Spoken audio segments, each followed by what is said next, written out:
Welcome. In this module we want to do a t-test, and this is one of the simplest tests that we can do in statistics. Comes in quite handy when you have two samples, as I've done in this example here. You can see males and females. This is a hypothetical study of blood glucose level. You have two variables, two classification variables, males and females. So it lends itself to a t-test. A t-test will tell us are males different from females with respect to these values here of blood glucose. Okay, so we're sort of testing the hypothesis here. Does gender affect blood glucose level? All right, so you can imagine other situations where you might use a two-sample t-test. Say you have a standard drug and a new drug, and you want to test if the new drug is better. Okay, two samples. An old method and a new method of doing something. Again, two samples, something you can test to see if they're different. So before I do a t-test, though, I have to do what's called an f-test, or a test of variances. So let's walk through, go to our data tab here and get our data analysis thing going. And let's first do the f-test, and I'll show you why that is, and then we'll do a t-test. So I'm always going to this data analysis to start out, and I get the window that gives me the different opportunities that Excel provides here.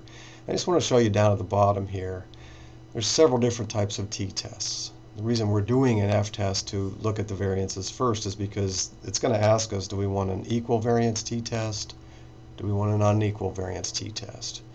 And we don't know at this point. We don't know if the variances in these columns are equal or unequal, but there is a way to do that, and it's called an f-test for variances. So you probably remember this from your basic statistics.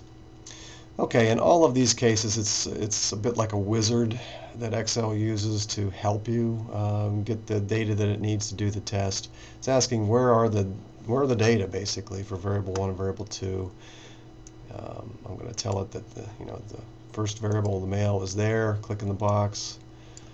Female is in that column. I'm going to click in this box that says labels. This is important because then it knows to include this first row as the names of the columns, not the data in the columns. Never want to change the 0.05. Talk about that in a second. And I need to give it an output range, so I'm going to click in the box and then I'll just hit a cell out here kind of by itself. It's going to print some data out, so it needs to know where to put that. All right, let's see what it gives us. And let's see if I can blow this up a little bit for you. All right. So here's all the output here. It gives us actually means and variances, some other data, but the most important thing is right here, the p-value, the all-important p-value. P stands for probability. Probability of what? The probability that the variances are equal. That is what Excel or any statistical software will always do, is to compare the treatments that you've given it. Are they the same? It'll give you the probability that they are the same.